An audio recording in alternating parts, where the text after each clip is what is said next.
Bueno, vamos a pasar entonces, como decíamos, al cierre del coloquio. Contamos con la presencia del doctor Enrique Cabrero, director general de CONACYT, que está especialmente interesado en el tema de la evaluación de las políticas de ciencia, tecnología e innovación. Como decíamos en la inauguración, si estamos ahora en este proceso del incremento de la inversión en ciencia, tecnología e innovación, es sumamente relevante de que los recursos públicos que se asignan a impulsar la ciencia, la tecnología y la innovación sean bien evaluados para asegurar de que sean usados de forma eficiente. Bueno, voy a hacer un breve resumen de los temas que se discutieron a lo largo del día, no en el orden de sesión por sesión, sino, digamos, los grandes temas tal como los fui extrayendo. Primero, que el sistema de ciencia tecnología, se discutió mucho a lo largo de la sesión, que el sistema de ciencia, tecnología e innovación es complejo. Incluye áreas científicas, humanidades, innovación. O sea, estamos hablando de tres grandes sectores que tienen muchas diferencias en su comportamiento y en sus motivaciones y en la forma de darles el estímulo y en los productos que generan. También se discutió también el tema de que no hay una única forma de medir a la innovación. Estamos hablando a través de la investigación y desarrollo, pero la innovación no es solo investigación y desarrollo, cumple un amplio rango de actividades, actividades de capacitación, actividades de transferencia de tecnología, actividades de diseño de modelos de negocios. Entonces, no hay una única forma de medir la innovación, lo cual hace difícil entonces su evaluación. También se discutió mucho que no hay una única forma y una única forma y clara de medir el impacto que tienen los programas de ciencia, tecnología e innovación por esto mismo de que van a sectores tan diferentes y agentes tan diferentes. Y además tampoco hay control sobre el comportamiento de los actores en ciencia, tecnología e innovación. Uno le puede decir apenas a los investigadores lo que tienen que hacer, pero es más difícil todavía decirle a las empresas, que son sector privado, cómo se tienen que comportar. Todo esto conforma, son algunas de las características de que estamos hablando de un sistema de ciencia, tecnología e innovación complejo, y complejo además porque sus resultados no se obtienen en el corto plazo. Cuando se hace investigación científica, los resultados llevan tiempo para obtener. Se puede obtener después de 2 años o después de 1 año, una o dos publicaciones, pero es que la investigación sigue, el conocimiento sobre el mismo tema se sigue generando, y eso hace que se sigan generando más productos, y si uno mide a los 2 años va a tener un resultado muy parcial de todo lo que la inversión que se hizo en ese desarrollo científico. Y lo mismo pasa con la innovación y con la investigación y desarrollo particularmente, ¿no? También se habló de que, bueno, nosotros juntamos políticas de ciencia, tecnología e innovación, pero bueno,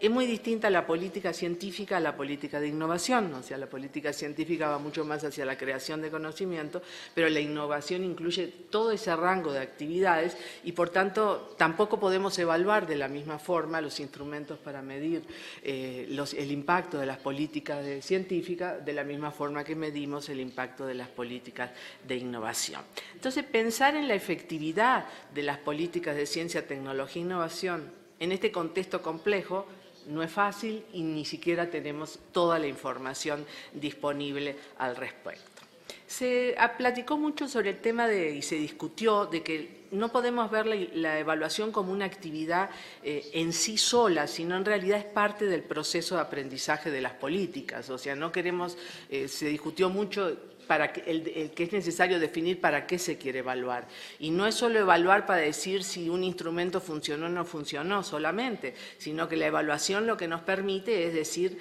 qué es lo que funcionó bien, qué es lo que funcionó mal, para a partir de ahí aprender y sacar las recomendaciones de cómo mejorar los instrumentos, ¿no? Entonces, en realidad es un aprendizaje de lo que funciona y de lo que no funciona, y eso mismo también alimenta el discurso político. Se discutió también el tema de la gobernanza, no solo en todo el ámbito de las políticas de ciencia, tecnología e innovación, sino como un dominio, un área en la cual también corresponde hacer una evaluación, porque hay que hacer también una evaluación de cómo es ese proceso de gobernanza, y de gobernanza incluso del proceso de evaluación. Otro de los temas relacionados fue el tema de la complejidad de las propias de la evaluación de los instrumentos o de los programas de desarrollo científico o de apoyo a la innovación empresarial por las propias características de los programas. Primero, porque hay programas que son complejos, porque el problema que atienden es complejo. Uno piensa en el Sistema Nacional de Investigadores, bueno, digo, o sea, lo que se busca es mejorar la calidad de la investigación, la cantidad de investigación que se hace en el país, es un tema complejo. Pero también el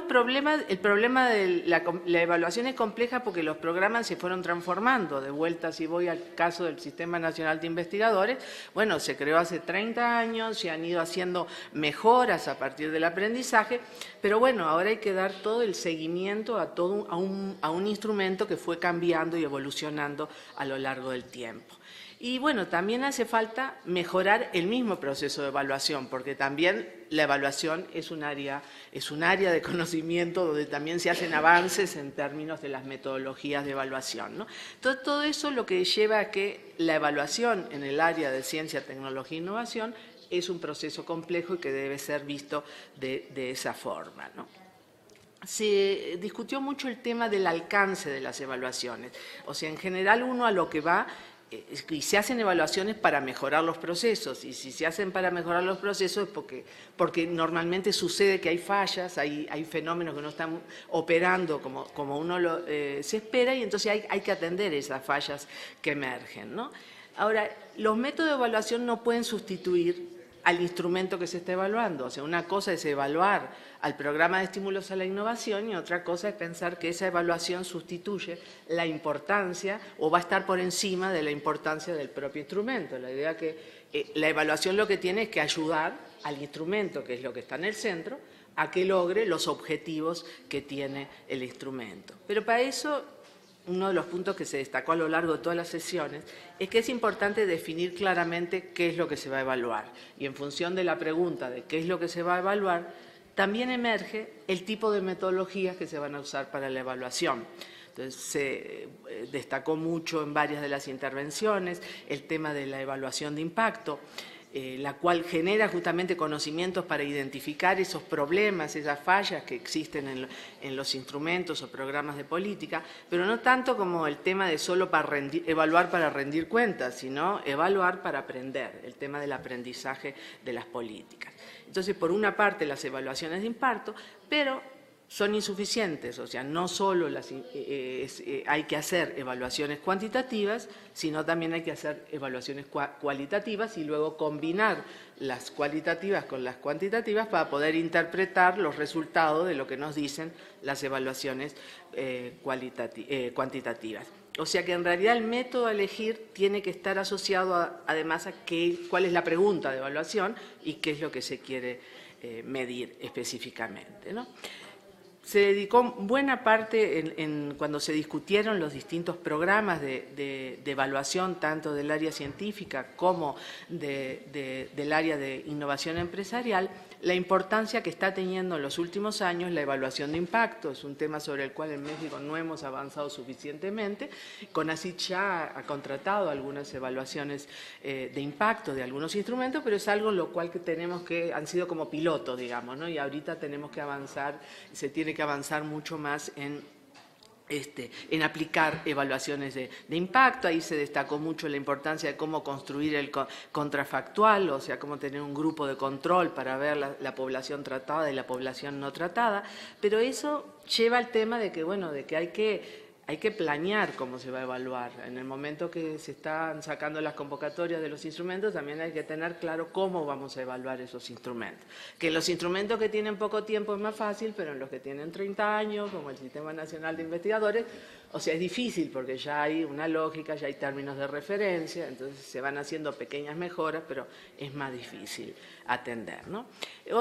Un punto que saltó en la discusión, y es un tema sobre todo cuando que se mira a la luz del caso mexicano, pero no solo, es cómo hacer que el sector privado participe en el crecimiento del gasto en investigación y desarrollo experimental, un poco relacionado con el compromiso del presidente Enrique Peña Nieto de incrementar el gasto en investigación y desarrollo experimental hacia el 2010, como porcentaje del PIB hacia el 2018, ¿no? Entonces, se dedicó un tiempo al tema de cómo hacer que el sector privado intervenga más, o sea, incremente su gasto o su inversión en investigación y desarrollo experimental. Y aquí se puso mucha atención, es que no hay una receta única, ¿sí? Hay un conjunto de instrumentos que se están usando a nivel internacional, pero que son los incentivos directos y los incentivos directos. En México ahora tenemos los directos, en este momento no tenemos los indirectos. En 26 de 34 países de la OCDE tienen indirectos y buena parte de esos países tienen también directos. O sea, los países tienen distintas combinaciones de instrumentos y las combinaciones de los instrumentos tienen que enfocarse al tipo de problema que tienen los países. Entonces, no hay una receta clara de qué es lo que hay que hacer. En realidad, lo que se discutía es, bueno, la experiencia internacional lo que muestra es que hay que identificar la heterogeneidad de los problemas que hay en el país, por ejemplo, la baja productividad que tenemos en este momento en México, la brecha vis a vis Estados Unidos, por ejemplo. O sea, hay que enfocarse en los problemas y a partir de esos problemas definir cuál es la mejor combinación de instrumentos. Con respecto a los estímulos fiscales o créditos fiscales a la investigación y desarrollo que son tan comunes en los países de la OCDE, se habló de que también hay que pensar para qué se quieren los estímulos fiscales, qué es lo que se quiere estimular. Sí, solo en general el incremento de la inversión en investigación y desarrollo de las empresas, se quiere estimular la vinculación, se quiere estimular algunos sectores específicos que se perciben como estratégicos, por ejemplo, para decir algo ahorita, el sector de energía en este país, se quieren estimular ciertos clústeres en algunas regiones del país. O sea, el punto es para qué se quiere un instrumento y entonces cómo hay que definir el instrumento y cómo hay que pensar en la combinación de instrumentos. Uno de los últimos puntos que se estuvo discutiendo ahora fue el tema de la necesidad de trabajar al mismo tiempo el monitoreo, la evaluación y los indicadores. O sea, no podemos esperar a tener avanzados los instrumentos y la implementación de los instrumentos para empezar a pensar cómo los vamos a evaluar. Tenemos que hacer el esfuerzo de incorporarlo desde antes, ir haciendo el monitoreo para ir identificando áreas de oportunidad en términos del aprendizaje propiamente del instrumento a medida de su implementación, para ir haciendo los ajustes, porque bueno, en las políticas también hay un proceso de aprendizaje. Uno de los retos que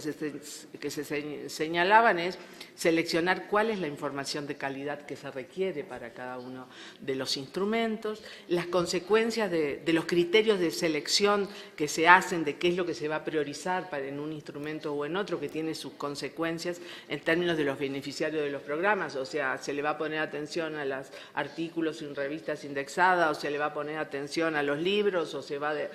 a poner atención a las patentes. O sea, lo que sea, son criterios que se definen y que, bueno, obviamente tienen implicaciones porque afectan, el sector beneficiado es un poco distinto.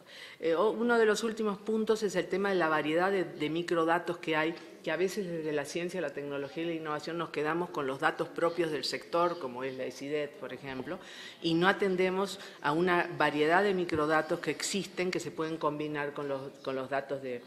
ciencia, tecnología e innovación, como por ejemplo datos que hay del INEGI en distintos tipos a partir de distintos tipos de encuestas, datos del IMSS, datos del SAT o de las aduanas, que eso es un poco una tendencia que está habiendo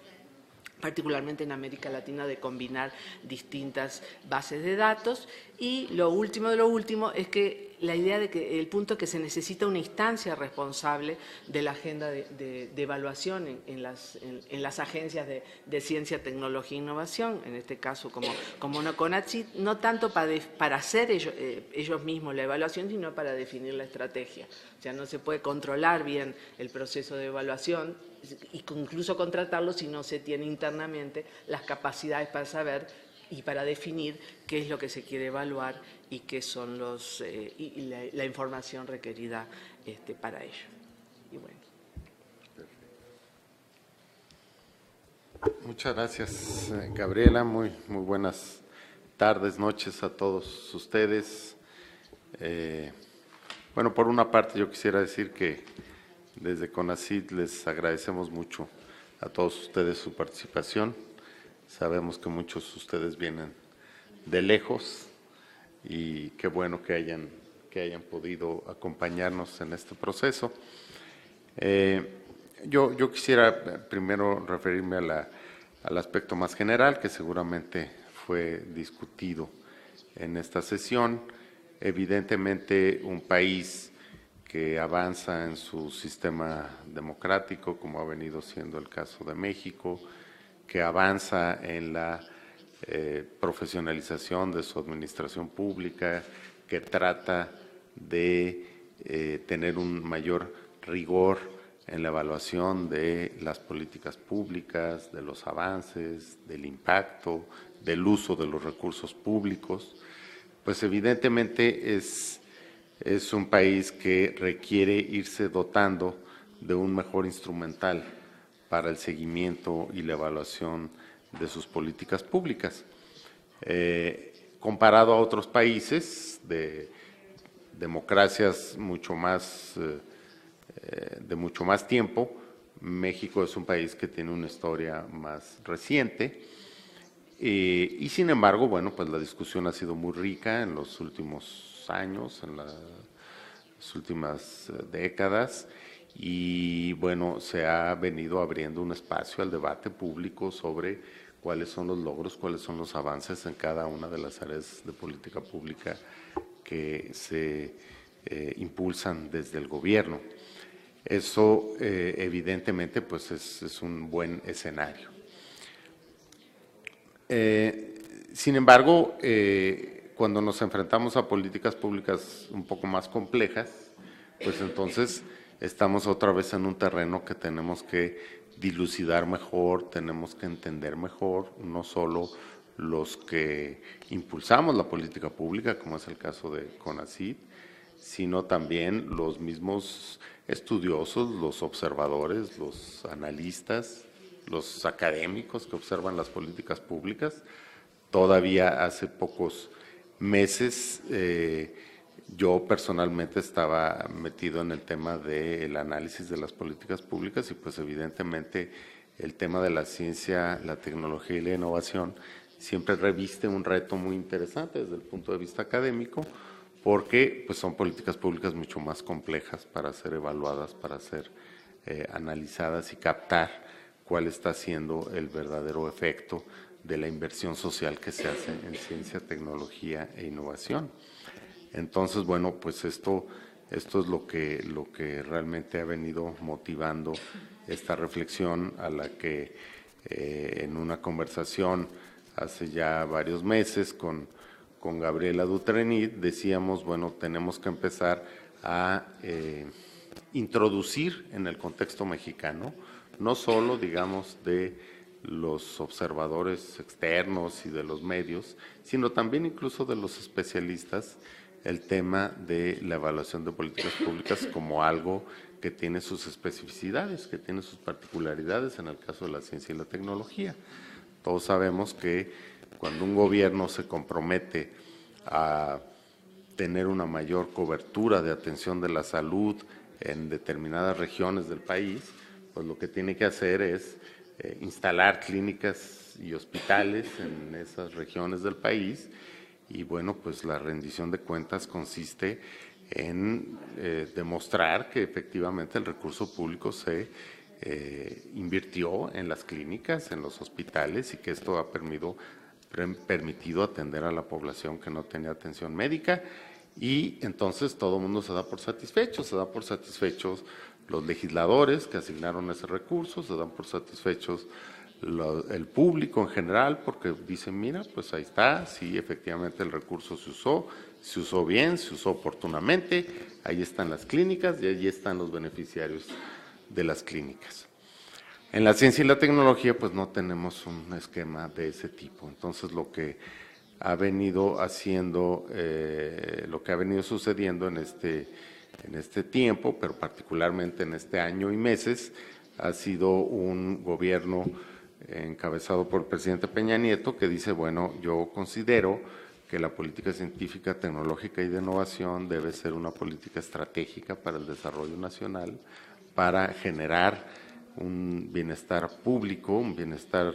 en la sociedad, y que para ello es necesario invertir mucho más recursos de los que ha venido invirtiendo el país. Entonces, así se planteó este objetivo de pasar del 0.4 del PIB, que más o menos en ese nivel andamos, a llegar a el 1% al final de este gobierno en el transcurso de los próximos 5 años. Entonces, bueno, pues eso es una muy buena noticia, pero evidentemente los legisladores que aprueban estos presupuestos, los observadores, el ciudadano común y corriente, no deja de preguntarse, bueno, ¿y valdrá la pena la inversión en ciencia y tecnología en un país con tantas carencias? Entonces, las preguntas sobre para qué sirve la inversión pública en ciencia y tecnología están presentes, ¿no? en un país que está en ese tipo de debates. Y bueno, lo que todos ustedes saben, todos ustedes pues son especialistas. El año pasado, por ejemplo, tuvimos desastres naturales que generaron inundaciones en una región del país, que generaron pues la destrucción de varias vías de comunicación, gente que perdió sus habitaciones, en fin. Y decía, al final de estos 2 huracanes que pasaron el año pasado, se decía, bueno, el costo que dejaron estos desastres naturales es de 80,000 millones de pesos. Y paradójicamente coincidió con que la inversión pública en ciencia, tecnología e innovación es de 80,000 millones de pesos. Entonces, pues evidentemente surge una pregunta que es de lo más natural en cualquier ciudadano, de decir, bueno, ¿y no valdría la pena que le quitemos esos 80,000 millones un rato a la ciencia y la tecnología, reparemos los desastres naturales de estos episodios? Y bueno, pues el país tampoco se va a caer si por un año no invertimos en ciencia y tecnología. Digo, son las sobresimplificaciones muy genuinas, muy naturales que hace cualquier ciudadano en un país como México. Entonces, bueno, por ello, quienes estamos interesados en este tema, por la responsabilidad que tenemos en este momento, pero también por una inquietud intelectual que hemos tenido desde hace tiempo y que compartimos muchos de los aquí presentes. Gabriela tiene muchos años trabajando en estos temas, independientemente de que ahora presida el Foro Consultivo de Ciencia y Tecnología. Yo he trabajado algo estos temas, aunque ahora dirige el CONACYT. Víctor Carrión, todavía hace una semana, creo, estaba en su cubículo trabajando sobre estos temas y ahora está del lado de CONACYT, en fin.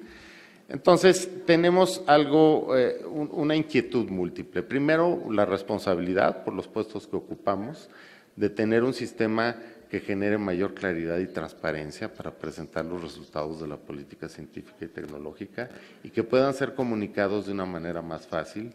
a la ciudadanía, a los medios y a los analistas. Entonces, ese reto es complicado porque una política compleja es difícil que la traduzcamos en indicadores simples. Y me imagino, me hubiera encantado estar todo el día con ustedes, créanmelo, ese era mi objetivo desde el principio, no fue posible, pero bueno, seguramente ustedes a lo largo del día y por lo que ya dijo Gabriel ahora, pues levantaron este asunto de las dificultades y complejidades de una política como la ciencia y la tecnología, cómo evaluarla ya es un problema, hay actores muy diversos, hay comunidades muy diversas, hay objetivos múltiples y luego para colmo, pues son efectos que se van viendo en el mediano y largo plazo y entonces, bueno, pues necesitamos ser capaces de transmitir esto a la ciudadanía, a los legisladores y a todo el mundo. Entonces hay esa parte, digamos, de la responsabilidad y de la rendición de cuentas hacia una sociedad que normalmente pregunta y cuál está siendo el beneficio social de la inversión en ciencia y tecnología. Pero además de eso, pues hay el otro contenido muy importante que es ver si vamos bien o no vamos bien, porque finalmente también los hacedores de la política pública necesitamos tener retroalimentación oportuna de cuál empieza a ser el impacto de algún programa, de alguna actividad. Ahí todo el tema, por ejemplo, de innovación y del apoyo que se da a empresas para el desarrollo de las capacidades de innovación es un tema que particularmente nos preocupa mucho, porque pues sí es una transferencia de recursos directa al sector privado, pero necesitamos garantizar que ese recurso que se está transfiriendo al sector privado efectivamente se está traduciendo en desarrollar capacidades de innovación en las empresas del país. Entonces, esta necesidad, digamos, ya más interna de ver si vamos bien o si hacemos correcciones en la aplicación de la política, pues también está ahí siempre presente. Yo lo que les pediría, seguramente muchos de ustedes son colegas que están en contacto permanentemente, discutiendo en estos temas. Sé que todos ustedes pues tienen un particular interés en este tema, que lo han venido trabajando, que han venido colaborando en este tipo de preocupaciones, pero sí yo lo que los invitaría es a que esta reunión no quede solo ahí. Ya lo que ustedes vinieron a contribuir en la discusión, pues es algo que Gabriela y nuestros colegas de CONACYT que estuvieron presentes nos van a ayudar a traducir en mejorar nuestro sistema de evaluación y seguimiento de política científica y tecnológica, pero yo sí les propondría que más allá de eso, pues sigamos en contacto, que nosotros podamos tener la confianza de irles platicando las cosas que van pasando desde este lado y que pudiéramos repetir una reunión de este tipo más adelante, donde veamos las decisiones que se han tomado para tener un mejor sistema de evaluación de la política científica en México, y que eso puede ser contrastado con las experiencias y las propuestas de todos ustedes, porque también tendríamos esa pretensión de que esta experiencia en la que estamos envueltos, un número de gente que venimos más bien de la academia, pues nos permita hacer una contribución, digamos, para el conjunto de retos que presenta esto para varios países, y que entonces México sirva como un caso de análisis, de experimentación, de procesos de evaluación, de seguimiento, y que esto entonces también ojalá y pueda servir a la discusión en el ámbito internacional. Por eso yo les extendería una invitación a todos ustedes, además de agradecerles que nos hayan acompañado en esta jornada larga de trabajo, que podamos repetir el ejercicio en algún tiempo con todas las ideas que ustedes puedan proponernos, y que también nosotros podamos seguir compartiendo con ustedes algunas de las definiciones que vayamos tomando en los próximos meses, en el transcurso del año próximo. Yo no quisiera ya prolongar más el evento, sé que ha sido una larga jornada. Simplemente reiterar mi agradecimiento al Foro Consultivo, a Gabriela Dutrenit, por su capacidad para organizar este evento con relativamente muy poco tiempo, y que esto nos permitió tener especialistas de la calidad de todos ustedes. Y también agradecerles a mis colegas de CONACYT que han estado muy atentos al tema, y fundamentalmente pues agradecerles a todos ustedes que vinieron y que participaron, porque realmente es con sus contribuciones con lo que nosotros nos vamos a quedar, con lo que nosotros nos enriquecemos, y seguramente esto nos va a permitir mejorar nuestro sistema en el corto plazo. Muchas gracias y esperamos seguir en contacto con todos ustedes. Bueno.